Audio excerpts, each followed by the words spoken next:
Hello everyone, welcome back to my channel virtual life of Sarika. तर माझ्या चॅनलमध्ये तुम्हाला लाईफस्टाईल, फॅशन, मेकअप असे खूप सारे व्हिडिओज बघायला मिळतील। ह्यामध्ये तुम्ही इंटरेस्टेड असाल तर प्लीज लाईक, शेअर आणि सबस्क्राईब करा।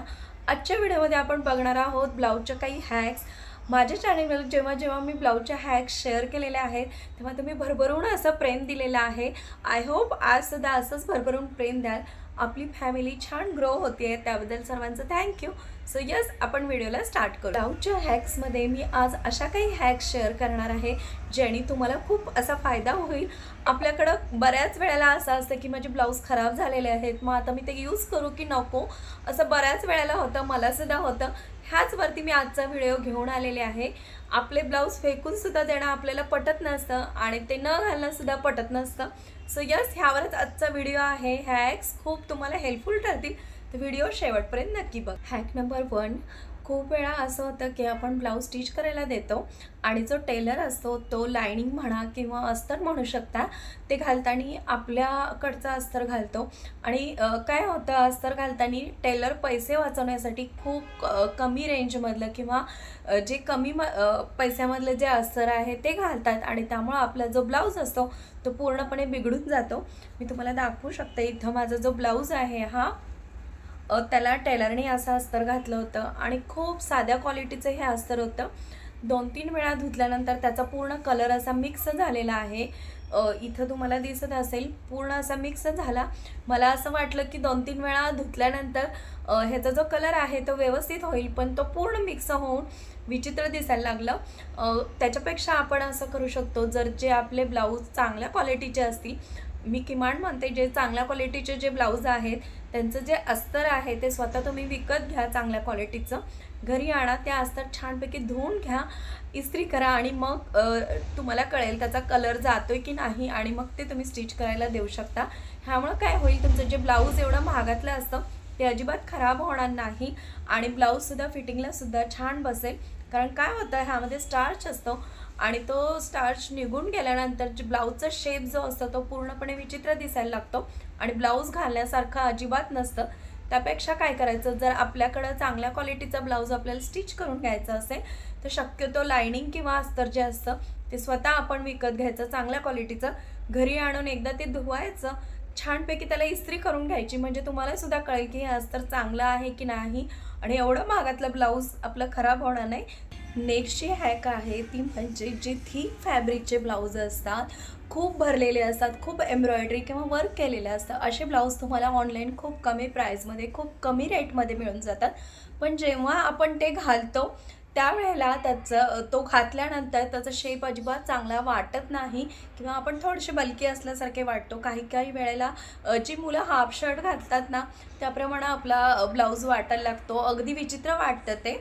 तर मग अशा वेळेला काय करायचं, आपण ब्लाऊज तर ते मागवलेलं टाकून देऊ शकत नाही किंवा आपल्याला असं असतं की मला खूप साऱ्या साड्यांवरती हा ब्लाऊज जातो, तर त्यासाठी मी मागवला होता। तर मी त्याच्यामध्ये एक केलं की एल्बो स्लीवचे जे स्लीव्ज होते ते स्लीव्ज मी काढले आणि त्याला मी नेटचा असा स्लीव्ज लावून घेतलेला आहे आणि त्याला जी बॉर्डर होती त्याला मी इथं लावून घेतलेली आहे, जेणेकरून मला स्लीव्सला जो व्यवस्थित शेप येईल तो नेटमुळे येऊन जाईल आणि थोडंसं इथं पॅचवर्क केल्यामुळं ब्लाऊजसुद्धा छान वाटेल आणि हा ब्लाऊज यूज न करता तसाच पडून राहण्यापेक्षा यूजसुद्धा होईल, असं आपण नक्कीच करू शकतो। खूप सारे आपण असे थिक फॅब्रिकचे आपण ब्लाऊज मागवलेले असतात आणि मग ते तसेच पडून जर असतील, तुम्हाला सुद्धा वाटत असेल की एल्बो स्लीव्ज आहे आणि विचित्र दिसत आहे, बल्की वाटतं आपण थोडेसे त्यामध्ये, तर तुम्ही इथं नेटचे स्लीव्ज लावून घेऊ शकता आणि थोडीशी इथं परत पट्टी काढून लावायची किंवा तुम्ही जर स्लीवलेस झालात असाल तर मग काही प्रश्नच नाही आहे, मग सुद्धा हे ब्लाऊज पडून राहणार नाही। त्याचा उपयोग हॅक आहे ती म्हणजे सिल्क साडीमध्ये घामामुळं खूपदा काय होतं, ह्या एरियामध्ये जो आपला असतो इथं घामाचे पॅचेस पडलेले असतात। आता माझ्या ब्लाऊजला असे पॅचेस पडलेले नाही आहेत, पण खूप जणींच्या असं होतं की घामाचे पॅचेस पडलेले असतात ब्लाऊजला ह्या एरियामध्ये आणि मग ती साडी विचित्र, जो ब्लाऊज असतो साडीवरचा तो विचित्र वाटायला लागतो किंवा खराब दिसायला लागतो। त्या प्रत्येक वेळेला आपण वेगवेगळ्या प्रकारचा ब्लाऊज किंवा मिक्स अँड मॅच करून सुद्धा तुम्ही घालू शकता, पण साडीवरच्या ब्लाऊज घालणं हे काहीतरी वेगळंच असतं, ते खूप छान दिसतं। त्यामुळे प्रत्येक वेळेला आपण वेगळा ब्लाऊज घेऊ किंवा प्रत्येक वेळेला तो छानच दिसेल असं नसतं. त्यामुळं अशा घामाचे पॅचेस कसे घालवू शकतो. आता मी इथं माझ्या ब्लाऊजला पॅचेस पडलेले नाही आहेत, तुम्ही बघू शकता.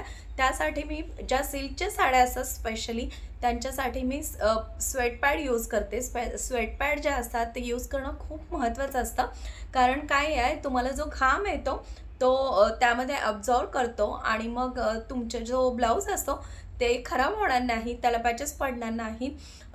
त्यामुळे तुम्ही असे स्वेटपॅड्स घ्या, खूप कमी रेंजमध्ये मिळतात आणि एकदा यूज केल्यानंतर काय काय जण ते टाकून देतात. तुम्ही थोडंसं उन्हामध्ये ठेवलं आणि एक 2-3 वेळा जरी वापरलं तरीसुद्धा चालू शकेल. त्यामुळे सिल्कच्या साड्या किंवा ज्या महागातल्या साड्या असतात त्यांच्या ब्लाऊजमध्ये शक्यतो तुम्ही स्वेटपॅड यूज करा.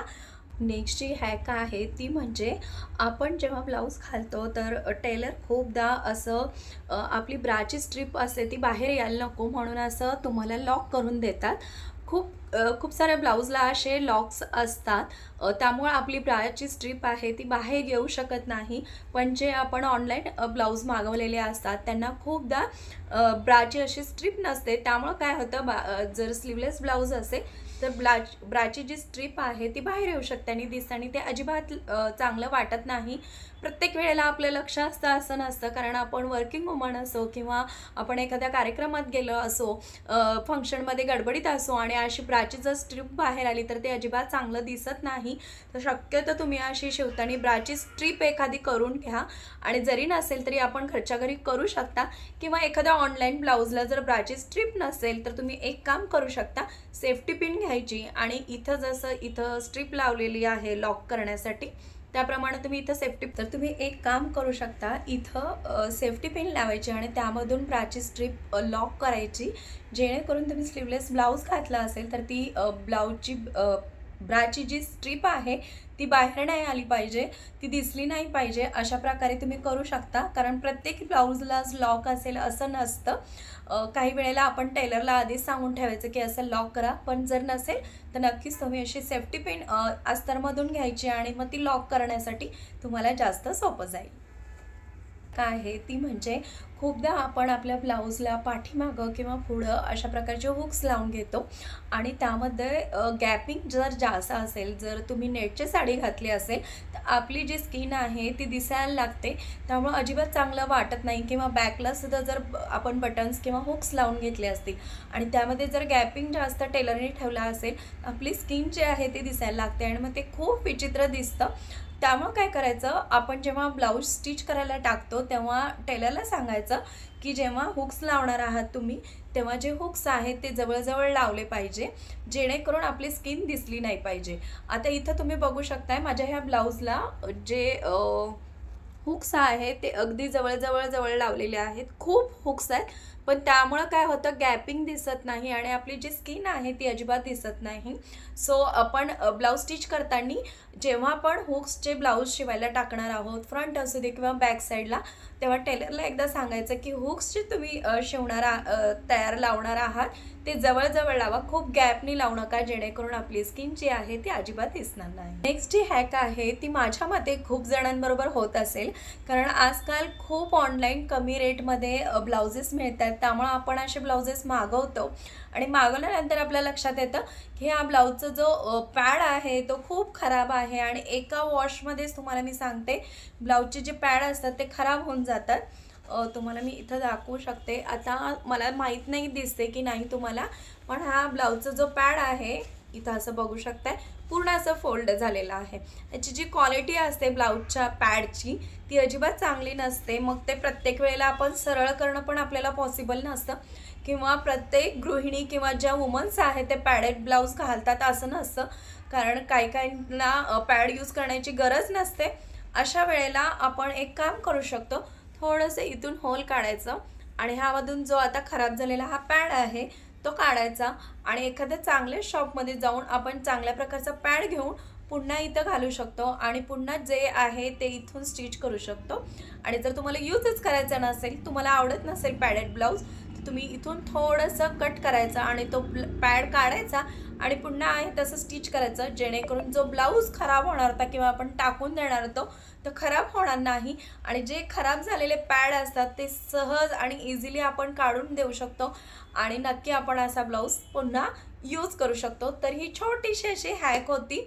अशा प्रकारे तुम्ही हे पॅड काढून परत आहे तसं पुन्हा स्टिच। सो यस, आजच्या व्हिडिओमध्ये मी ब्लाऊजच्या खूप मस्त आणि इंटरेस्टिंग अशा तुम्हाला हेल्पफुल होतील अशा मी हॅक्स सांगितलेल्या आहेत।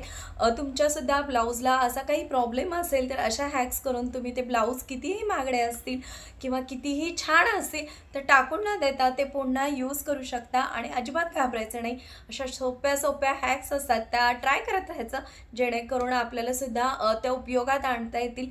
आजचा जर व्हिडिओ तुम्हाला आवडला असेल, हेल्पफुल वाटला असेल तर प्लीज लाईक, शेअर आणि सबस्क्राईब। आणि मला एक सांगायचं होतं, जर तुम्हाला सुद्धा असे ब्लाऊजचे काही हॅक्स माहीत असतील किंवा काही कन्फ्युजन असेल, काही प्रॉब्लेम असेल तर मला कमेंट सेक्शनमध्ये सांगा, जेणेकरून मी त्याचे आन्सर देऊ शकेन। सो यस, आजचा व्हिडिओ आवडला असेल तर प्लीज लाईक, शेअर आणि सबस्क्राईब। Bye bye.